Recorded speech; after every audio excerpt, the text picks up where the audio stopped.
We all heard it loud. But you know, we can't seem to say, I trust you. Right.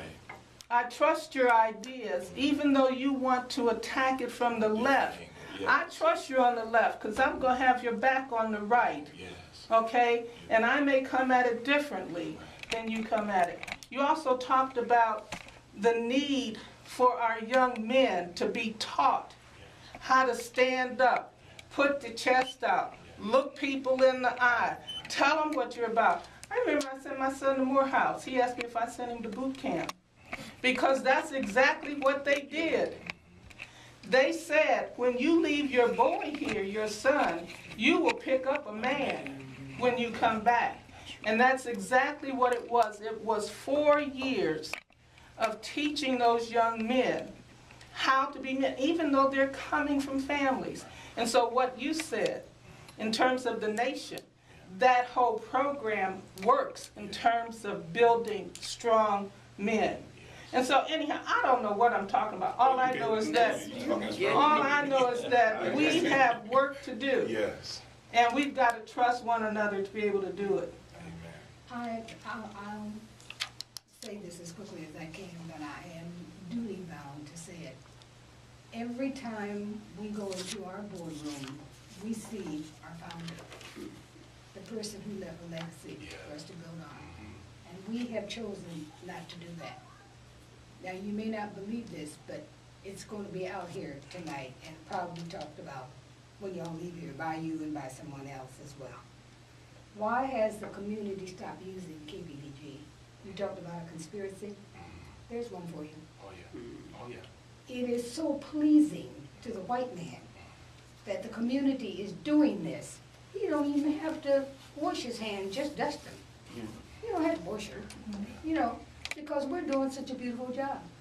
Mr. Porter left this radio station as a protection for us as a people, for our children, for a legacy. And do you know what they say in their clubs and as they play golf and the whole bit? They think we're funny. They don't see us as we see ourselves. They see us as doing what we do, which benefits them. And so every once in a while, a piece of change will come by. They know what you need. They probably know exactly how much is in the bank. From organizations, individuals, and so forth. And yet and still we forget sometimes that another thing that Jimmy used to share, and I've seen it over and over and over again. It's one thing to have a job. It's another thing to do the job. Absolutely. Ms. Porter, can I weigh in on that real quick? Because I think I really like to speak to that. Because, you know, I have a show every Friday, and I talk on that. And I open up, if I can, if I remember. But I would say at a great higher percent, about 80 to 90%, I open up. And you know, the first thing that I talk about is supporting black organizations and institutions in our community. And I emphasize that on this with us in mind, as media in mind, because of the fact of what you said. This is a very significant part of what makes us a people in this community, and it's really a line of defense. And I come to understand that since being in the business. But it is a line of defense. You're right. And one of the things that I open up every week, just about, and at times I've gone extensively into the fact that, look, not just us, when I'm asking for the community to support, I say support this station here, KBBG, that's on record. I'm not talking in the station, in the studio, because maturity has afforded me to understand this. And that is the way that, and we talked early on when we were trying to go forward, but maturity has afforded this. And that is that we don't have to have just one of us. Or we don't have to just, and we shouldn't allow ourselves as a community to be polarized into that small, mediocre mind. But we need to strengthen and back our institutions and make sure that they can remain free and they can grow and they can be vitalized. You're right. This is something we should never, every one of us in this community that are listening and that are part of this community, we should not, I almost want to say, you know, we should be willing to almost lay our lives down to an extent to make sure that the existence of an institution that has the viability and the power to feed our community exists. And that's the way I believe, you know. So I wanted to add that because, you know, I understand where you're coming from. I understand how difficult it is right now. One of the things the minister said in the pledge, he said that we as black men on that mall in the Million Man March, that we should pledge to support black radio stations. It's interesting that he mentioned radio stations per se, because the radio station is what fueled the civil rights movement. If it were not for a civil rights movement, you couldn't have packed that march on Washington with right. That was black radio. That was black radio that pushed these kind of movements. Black radio is what brings the issues of what's going on in the black community in an unfiltered way. So yeah, we do have an obligation, and I stand with you on that. And I just want to put my voice alongside with you for this station. I'm not speaking for just what we're doing, but for this one. Okay, now we're going to take Reverend Belinda. She's been just waiting patiently. We done lost her 5 times. So Reverend, go ahead. Thank you for your Striking the patience. pose. Where's my camera? Go right ahead, Reverend. Pastor Clayton? Okay. Pastor Clayton Smith, you there? I heard you laugh. I heard you giggle or something. Okay, well, I do know that. It's represented a Mary, but it ain't nobody. I do know LaTanya has something to say. Go ahead, This is LaTanya. LaTanya, and I just want to commend the young men that are here today, the older men that are here today, and all my brothers that are fighting the good fight. But Minister Muhammad has said it best. But every time we have a gathering, every time we have a march, it is us women that are on the forefront. And I'm sick and tired of us on the battlefield and our men are not there. We need you to be fathers to your sons. We need you to be fathers to your daughters. We need you to walk ahead of us so when something happens, you can shield us. I'm not afraid to be out there on the streets because that's my passion. Lord, God has given me a vision to help this community. I can't do it by myself. All of us are here together trying to bring this community together. We cannot do it with a handful. Need our men. All of you listening, you need to come on board, walk with us, march with us, whatever it's going to take for us to bring our community together, you need to be with us. Thank you for that, LaTanya. I think we have Pastor Clayton Smith on now. Go ahead, Pastor. Hello? Yes, go ahead. You're on the air. I'm not a pastor. Okay, I apologize. But my comment was, I think that the parents need to be given the ability to have their discipline rights back. So many laws have been changed that Go to jail. So a lot of parents, in my opinion, feel like they can't even discipline their kids because the kids have been socialized to call 911, to call somebody on their parents. So everything gets snowballed, and it's just so sad. The other thing is my dad is 72. It's so scary that he doesn't tell the truth. He just claims 10 to 12 kids, and all these kids are related. The parents need to tell the truth. Because you're fighting your brothers and sisters. Okay. The whole situation is just sad. Okay. That's very deep. And I hope that we can pray and still come together and stop all this violence. Absolutely. Thank you so much. Mr. Mike, Yes. how about disciplining those kids? I couldn't even hardly hold take myself that one back. first. I'll try not to grab the mic and interrupt my sister because I'm gonna tell you, I have an 18-year-old. Take it back. Absolutely take it back. I have an 18-year-old down to 5 years. I dare them. You know, I mean, parenting is psychological too. It is. You need to know that I'm the boss. Period. And my wife is the boss. See, so they dare not to think to call the law enforcement on us because that's a violation of a deep code. Oh, absolutely. You know, a family.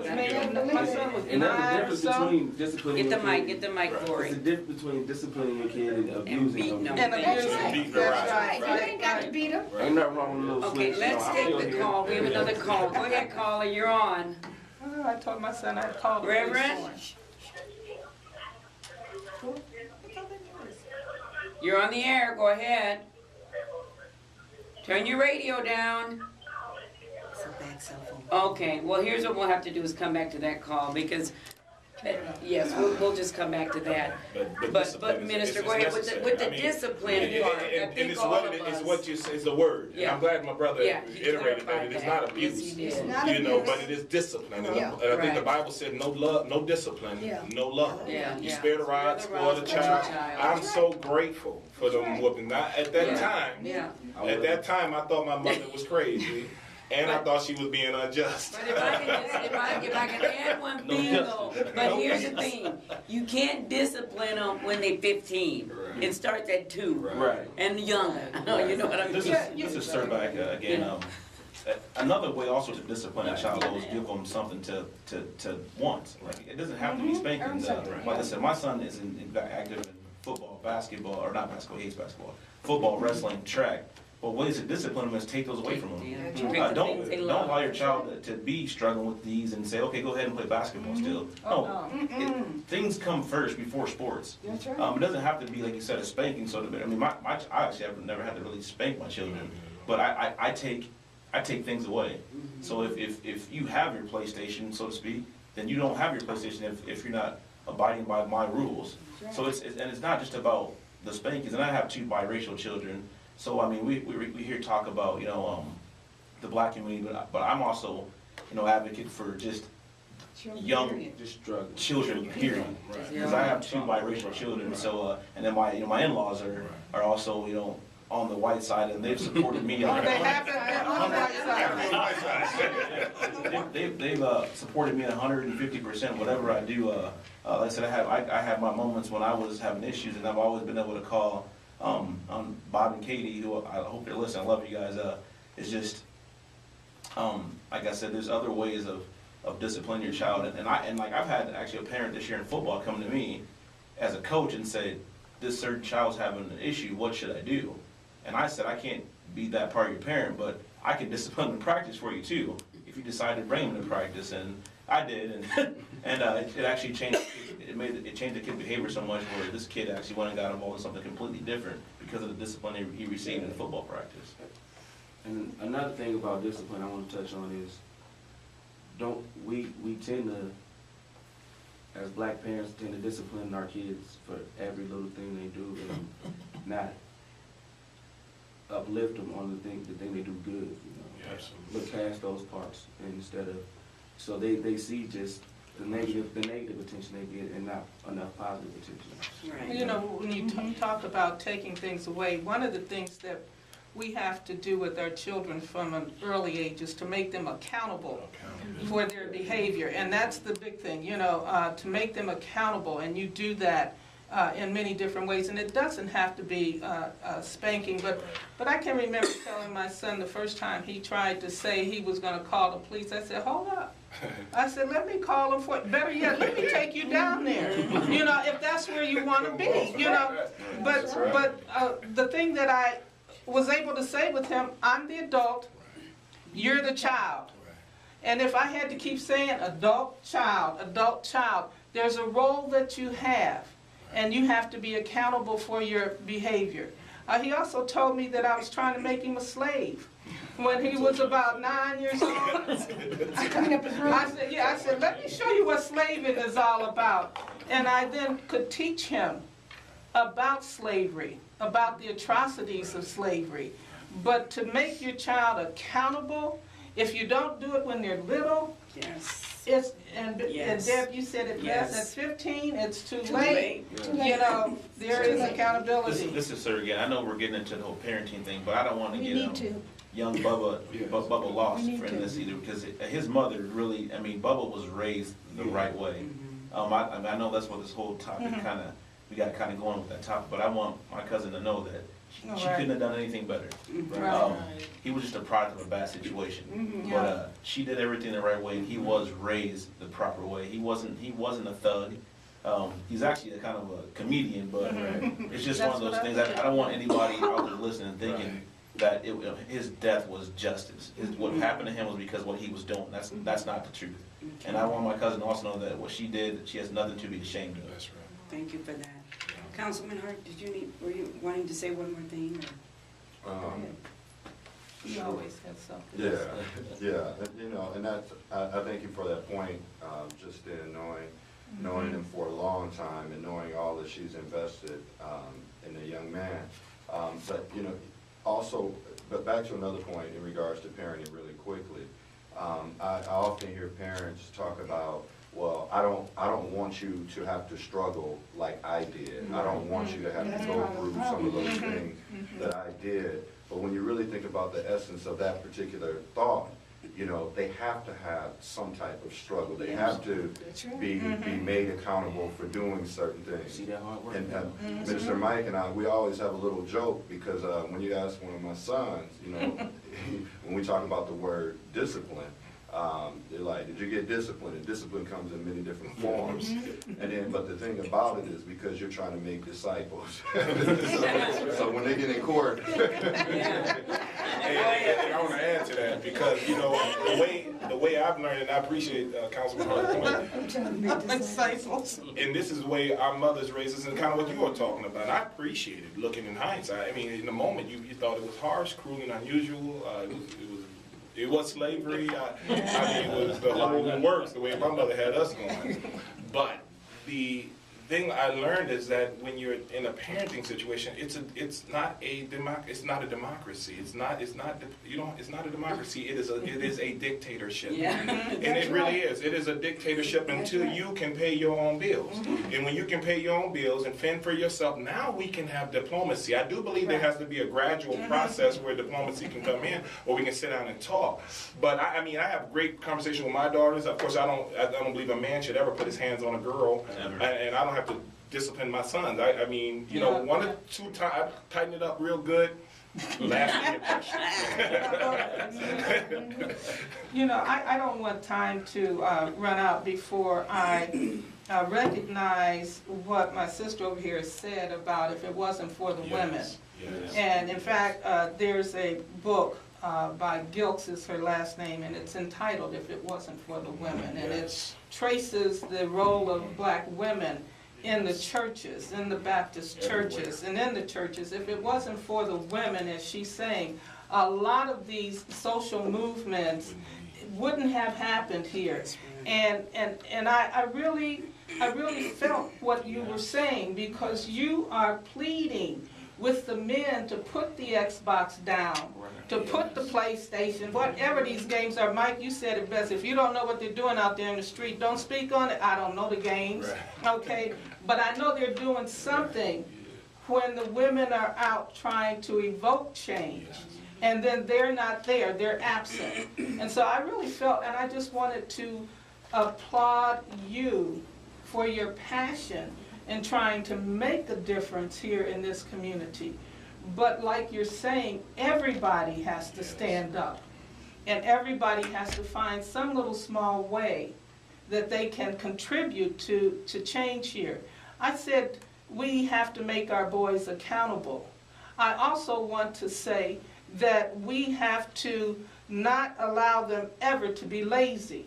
And if our men are not actually modeling behavior for our boys, then our boys are going to be lazy. That's one way to really create a sorry boy, is to let him be lazy.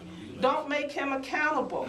The other thing is, you have to stop applauding these boys for being players. Right. Player, that was good. No, player, that ain't, you know, that's not gonna fly here.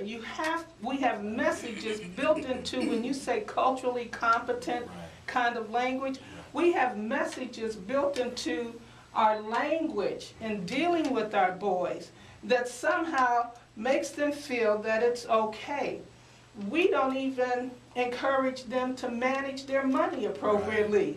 And there's no reason why we can't teach young men how to manage their money, so that they're not out there trying to sling drugs to get more money to buy the things that they don't need, you know, that's going to disappear, and buy all of these consumable goods. There are many small things that each of us can do, you know, but, you know, if we don't force them to get an education, to be involved, allow them to be lazy, not hold them accountable, congratulate them for being a player. And these are the old guys too, talking to the young guys. And Player, look at you, you got all, Come on now. Talking to the That's, wrong what are person. we teaching them by making those kind of statements, you know? That's what I was kind of saying to my little cousin. Well, this is Corey again, but that's what I was saying to my little cousin's way. You know, I was a young man talking to another young man. You know, he looked at me as an uncle because my nephews and all them, they all the same age. And you know, I like I said, I was out there in the streets doing things, and just talking and telling stories to my little cousins. But my nephew made me feel a little better. The session that was just here, he told me, after I told him these stories, I told him, don't do what I did. That's right. You know, don't do that. That's me. Learn from what I did. It ain't gonna lead you nowhere. You don't want to be 30 years old working at McDonald's with 3 kids. That's Not right. what you want to do. And listen, before we run out of time, I just want to also say this too. I can only speak from my own experience. Like I keep bringing up sports because obviously I'm a jock. This is Sir again, by the way. But if I'm gonna leave my number here at the studio, if anyone needs like an avenue for their child to be involved in it, and we have ages from 3rd to 6th grade, and we won't just stop there. I know people that know people that know people that can get your child in other age groups to do, and it doesn't have to be football, basketball, track. There's band out there. There's student counselors, yearbook staffs, anything of that nature to try and limit some of the free time the kids have. A lot of it, I think, is that they're twirling their thumbs and they're bored, and somebody calls, even if it's a bad person, and I got nothing else to do, might as well go with him. He's not doing anything, and I'm not just talking from my own junior Wallhawk football program. East High has a good football program over there. They have a great wrestling program for the young kids. They also have a really good volleyball program for little girls. So just, as I said, I'll leave my number with the radio station, and I can find ways, and I know a lot of people around here that are also rooting for our community to get better too, as far as in athletics. And Dr. Clayton touched on something a little bit earlier, and I just wanted to just say a couple comments on it. And that is, when we talk about free time with our young people, when we talk with them about being in school, when we talk about being in sports or wherever they're at, we got to remember, if you can control a person's thinking, you don't have to worry about their actions. And so today our young people have so many different competing interests in their lives. And I probably want to say before I got here, Brother Goodson had mentioned it, and Mike had mentioned a little bit as well. But when you take a look at the amount of communication that our young people are exposed today, and I think Minister Mike has statistics on what we spend time on task in regards to, somebody said PlayStation, somebody said on the internet, somebody said on Facebook. But when we take a look at the hours that our young people spend doing some of those things, you know, all of those things are coming and filling up their brains with things that are hard to compete with if you're a parent. So parenting today is on so many different levels, from making sure you're watching what they're looking at on television to making sure you're taking a look at some of the conversations that they have with some of their friends. And I'm not saying we should go overboard in our young people's lives or micromanage, but when it comes to young people, we have to make sure we take a look at all those different influences. We talk about back in the day. Well, I don't know about back in the day, but I know the ability for a young person to have access to a gun has to be a lot easier than it was back in the day. The ability to have access to different drugs and the creative type of drugs that people are putting in place. I mean, there's pills that can make you see certain things or do certain things. A lot has changed over the course of time, so that the style of parenting, the style of mentoring, all of those things have changed, but it all comes down to the very core things about helping to teach that young person exactly who they are, that they have gifts, that they have talents. That's where the focus comes. So regardless of the influences, the core values of who our young people are, who they need to be, those things never change. So we need to take a look at all those areas. Well, I'll say this in the last minute. All that we've talked about, and for this group, we want to thank you from the bottom of our heart for being here. We want to see you many, many more times. This is not a one-time shot. We will need you and others to come forward, because if we don't, our children will be totally lost to us. We cannot afford to lose a generation of our children. And it goes right back to where? Parenting. Right back to parenting. We cannot make excuses for parents who don't parent but have time to do everything else.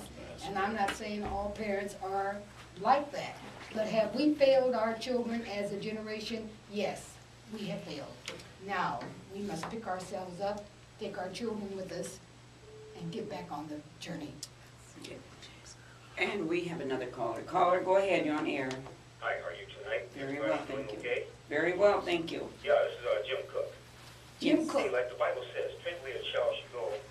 If young, you won't depart from it. You know, as you go older, you won't depart from it.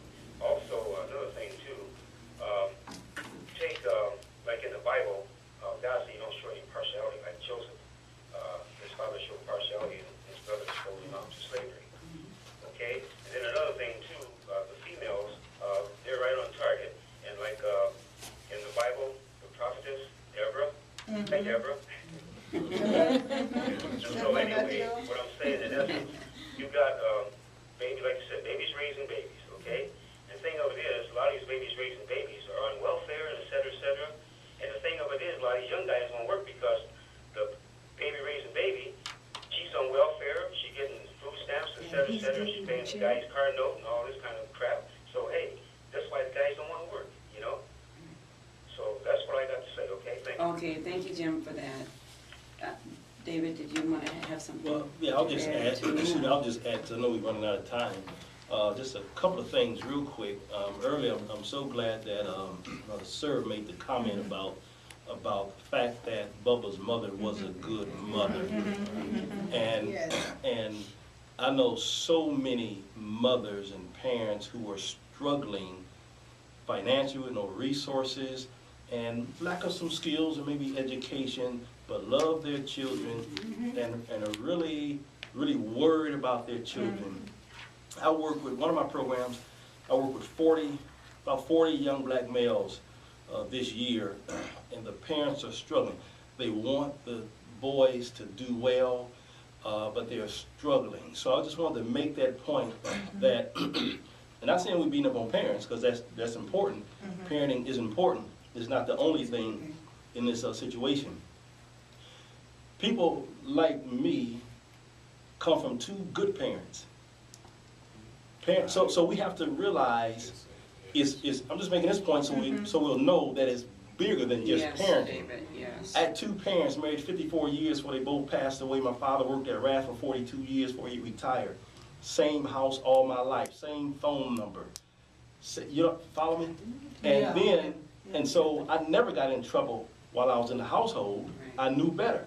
But once I became an adult and started doing things I wanted to do, then I ventured off and got in trouble. You follow me? So and I had I talk about some cousins who grew up in a single parent household. They never went to prison. I came up with two good parents, I went to prison.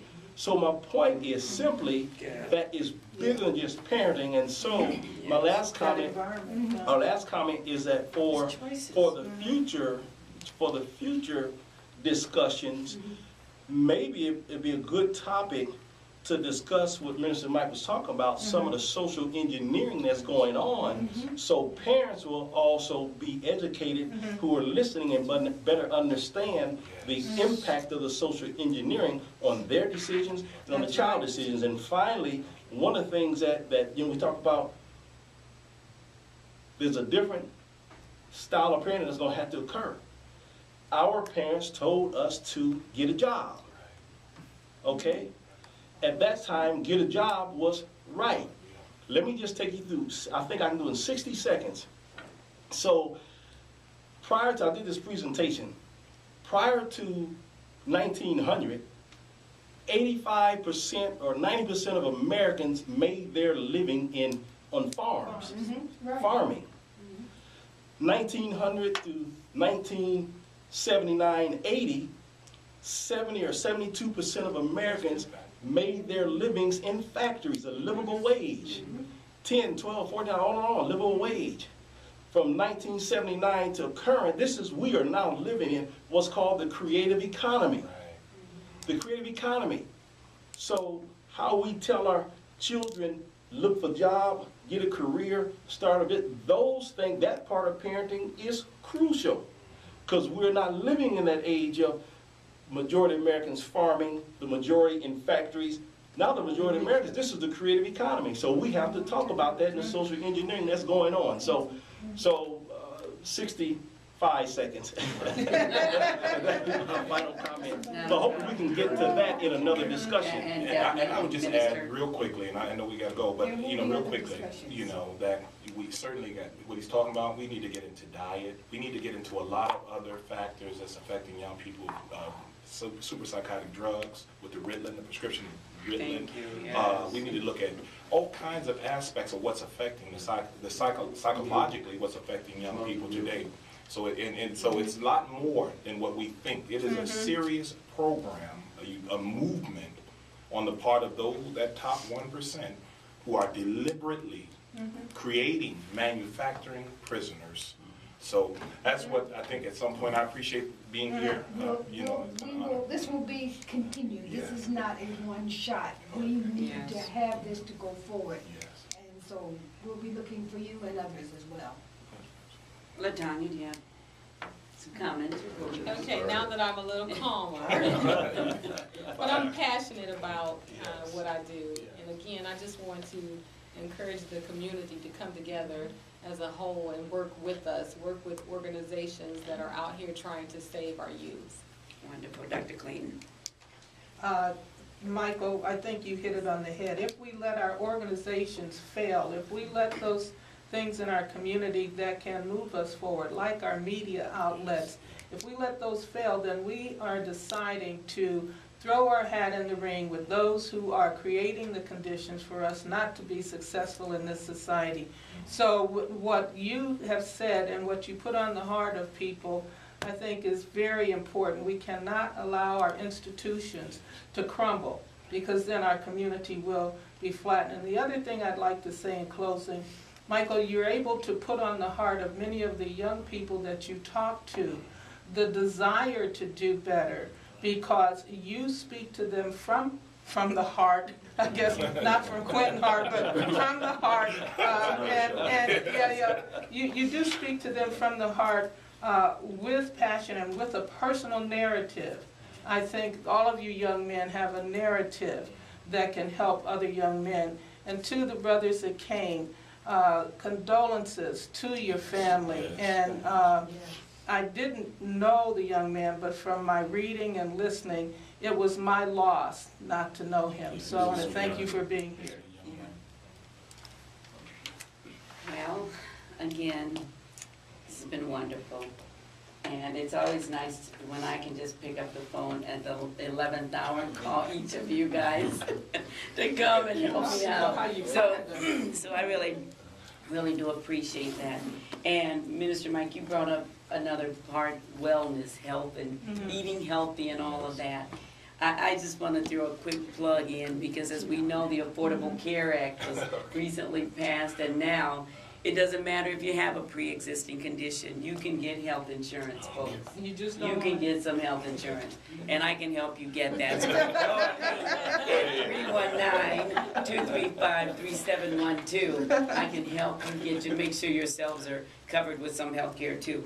KBBG, what would we do without KBBG? And I just want to close with, we do have to support our black media minister. You said it beautifully, Lou. We've got to support. Nowhere can we do this. Nowhere can we walk in and do this. As Lou mentioned, this is just the beginning of many, many, many discussions about our community. And hopefully, Dr. Clayton, you'll be the host so I can weigh in from a political view on all this stuff too. Glad to do that for you. Because it's every facet has to be part of this. So and I want to make sure I can contribute as well. We are asking anyone who wants to be part of future discussions to give us a call here at KBBG. 319-234-1441 is the number here to call. And the name of this program, thanks to Corey, just tonight, Real Talk. Real Talk. like that. And the impact that you can have in your community. Thank you all. And again, our condolences to the family again. And Lou, again, thank you and KBBG for having us. Until next time, stay tuned. Good job, you guys. Good job. So I got some buddies that I can call. Excuse me. We will need to get together. You want names and, I got Yes. everybody's names Have and you got numbers. everybody? It's a good time. I'm just running to the restroom right quick, I drink all that water, you know? Sunday may be Sunday a good seems time. to work It's a out. good day. You know, Yeah. you've been to church and now